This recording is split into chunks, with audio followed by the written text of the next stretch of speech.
E aí pessoal, beleza?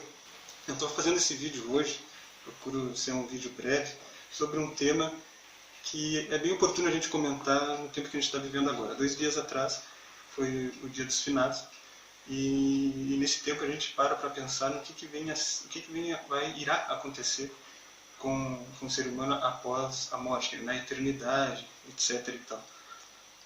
Eu recebi a ligação esses dias do meu sobrinho, de 8 anos de idade, que, embora sendo novinho, estava preocupado com o que ia acontecer com ele no céu. Será que ele ia conhecer a mãe dele? Será que ele ia conhecer o pai, a irmã? Por algum motivo ele ouviu em algum lugar, eu acredito que na igreja, que quando ele fosse para o céu, ele não ia reconhecer os seus pais, não ia reconhecer a sua irmã. E isso deixou ele triste, e ele ficou numa crise. E daí me ligaram, me chamaram no WhatsApp para conversar, para explicar para ele o que vai acontecer com um cristão, como será a vida após a morte. Lembraremos da vida na Terra? Conservaremos nossa identidade individual, nossa personalidade? Por incrível que pareça, isso é um tema controverso dentro da própria igreja. Então eu resolvi gravar esse vídeo breve para simplesmente mostrar alguns aspectos. É um tema muito abrangente, envolve muita teoria, muita teologia, mas eu quero aqui somente me apegar em alguns aspectos. No meu ponto de vista, e segundo o que eu tenho estudado e observado nas Escrituras, e que vem de acordo com a visão dispensacionalista que pregamos, é que após a morte nós sim lembraremos da vida na Terra e conservaremos a nossa identidade individual. Mas eu quero aqui destacar duas coisas.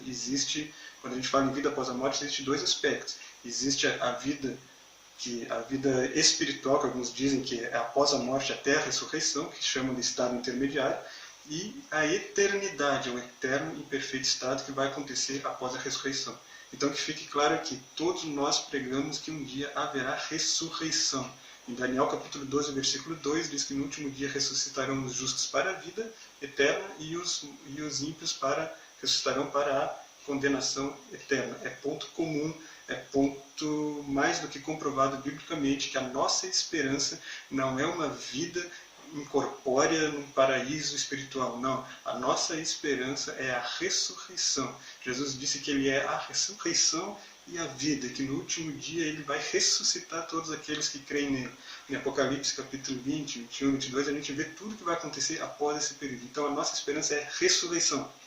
Eu não quero entrar em estado intermediário, nada disso. Eu quero entrar a partir de Cristo veio sobre a terra, ressuscitou os justos e arrebata a sua igreja.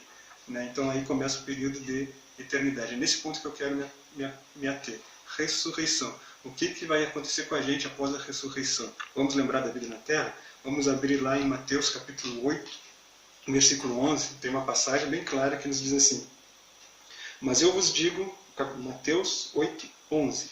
Mas eu vos digo que muitos virão do Oriente e do Ocidente e se assentarão à mesa com Abraão, Isaque e Jacó. Onde? No reino dos céus. E os filhos do reino serão lançados nas trevas exteriores. Ali haverá pranto e ranger de dentes. Ou seja, a Bíblia está falando que no reino dos céus muitos virão e se assentarão os salvos com Abraão, com Isaque e com Jacó. Com quem? Abraão, Isaque e Jacó. Ou seja, pessoas que ainda mantêm a sua individualidade, sua personalidade. Não são espíritos incorpóreos ou pessoas irreconhecidas. As nações os reconhecerão como Abraão, como Isaque e como Jacó. Onde? No reino dos céus. Quando? Após a ressurreição. Isso está muito claro. Mateus 12, 41 nos diz assim: Os ninivitas ressurgirão no juízo com esta geração e a condenarão, porque se arrependeram com a pregação de Jonas, e eis que está aqui quem é maior do que Jonas. A rainha do sul se levantará no dia do juízo com esta geração e a condenará, porque venho dos confins da terra para ouvir a sabedoria de Salomão, e eis que está aqui quem é maior do que Salomão. Ninivitas, Jonas, rainha de Sabá, Salomão. Tudo contextualizado após a ressurreição. A rainha de Sabá se lembrará que atravessou nações para conhecer a sabedoria de Salomão. Os ninivitas lembrarão que foram salvos pela pregação de Jonas e vão condenar a geração que estava com Cristo e não aceitaram Jesus. Ou seja, ninivitas são ninivitas. A rainha de Sabá continua lembrando do que foram. Salomão continua sendo chamado pelo nome. Ou seja, todos não têm a sua identidade individual. Todos são a mesma pessoa, porque agora são ressuscitados. Então é isso que é interessante. A Bíblia fala e comprova que haverá ressurreição. E nunca diz que nós não lembraremos na vida na terra. O mais próximo disso é em Apocalipse, que diz assim, que dos nossos olhos será enxugada toda lágrima. Não haverá mais dor, não haverá mais pranto, não haverá mais choro. Mas isso não quer dizer que a nossa memória vai ser apagada. O Jó, em seu livro, no livro de Jó, está escrito que quando ele fosse restaurado, a sua tristeza ele não lembraria mais, seria como águas que passaram em um rio. É a mesma coisa, a água que passou não nos afeta mais, a água que passou não move mais o barco que ali está. Ou seja, o nosso sofrimento, tudo que nós passamos de ruim vai ser esquecido no sentido de que não vai nos afetar mais. É isso que a Bíblia nos fala. De modo algum está dizendo que vai deletar nossa memória. Só está dizendo que tudo de ruim que passamos ficou para trás e agora tudo se fez novo, é vida nova, é daqui para frente. Se não fosse assim, não teria sentido o juízo final. A Bíblia fala que Jesus, quando vier, ele vai trazer o galardão para aqueles que fizeram o bem e a condenação para quem fez o mal. Como que Jesus vai condenar alguém sem aquele alguém saber por que está sendo condenado? Como que Jesus vai galardoar ou recompensar alguém sem aquele saber por que está sendo recompensado? A Bíblia fala em Apocalipse, capítulo 19, que no céu nós teremos vestiduras brancas. E daí pergunta, o que é essas vestes brancas? O anjo responde, é o ato de justiça dos santos, ou seja, ele se veste de branco por aquilo que ele foi. Se nós vamos para o céu e a nossa memória é apagada, a gente não sabe nem por que está recebendo vestiduras brancas, muito menos as coroas que a Bíblia fala que nós vamos receber. Então é de fundamental importância que ao chegarmos lá, lembramos do que passamos aqui. A Bíblia fala que os 24 anciãos se prostram e lançam a sua coroa diante do Senhor. Por quê? Porque eles sabem tudo aquilo que que o Senhor fez. O Cordeiro que foi morto desde a fundação do mundo, eles lembram, eles não esqueceram. Muito bem, então nós ressuscitaremos, estaremos diante do Senhor no céu e lembraremos na vida na terra. Lembraremos do que passamos. Vamos glorificar a Cristo por aquilo que Ele fez. E aí, depois disso, vamos ficar a eternidade inteira cantando? Infelizmente ensinam isso, que no céu nós iremos somente cantar. Mas olha o que diz em Apocalipse 22. Em Apocalipse capítulo 22 não nos diz isso.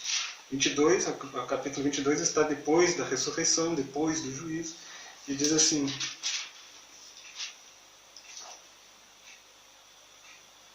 ali não haverá mais maldição contra alguém, e nela estará o trono de Deus e do Cordeiro, e os seus servos o servirão, e verão o seu rosto, e na sua testa estará o seu nome.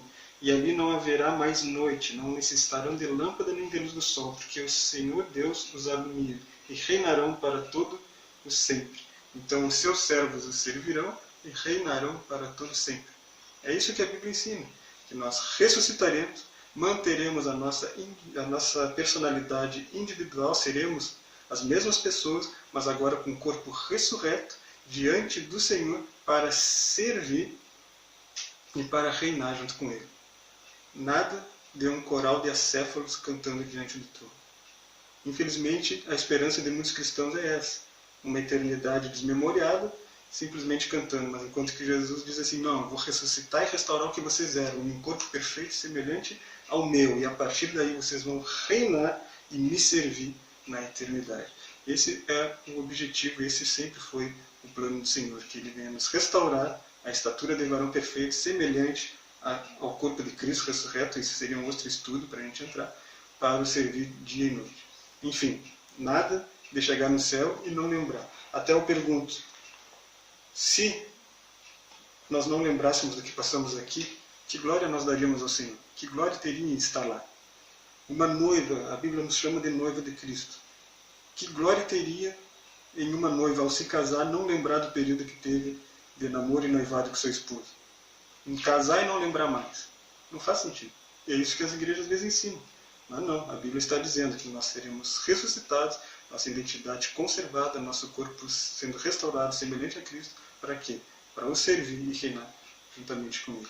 Então, rever os seus conceitos, vamos estudar um pouquinho mais a Bíblia e não vamos se deixar levar por essas heresias que eu venho ensinando aí. Esse estudo tem muito a que nos ensinar e tem muito a que ser dito, mas nesse tempo que nós temos aqui, um vídeo curto, não tem como entrarmos em detalhe. Eu fico devendo várias referências em alguns aspectos, mas eu preparei um estudo especialmente sobre esse assunto. Está aqui, ó. Céu, Inferno e Eternidade. Nesse estudo, que é um seminário de 4 dias dedicado a cada assunto, nós vamos falar sobre o que é o céu, o que é o inferno, o que é a eternidade, o que é a ressurreição, o que é estado intermediário.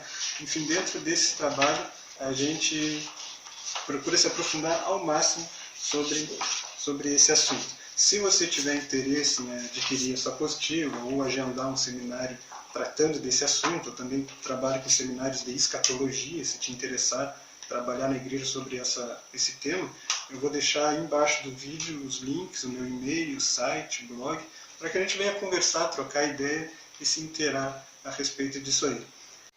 E é isso. Qualquer coisa, entramos em contato e vamos conversar. Obrigado.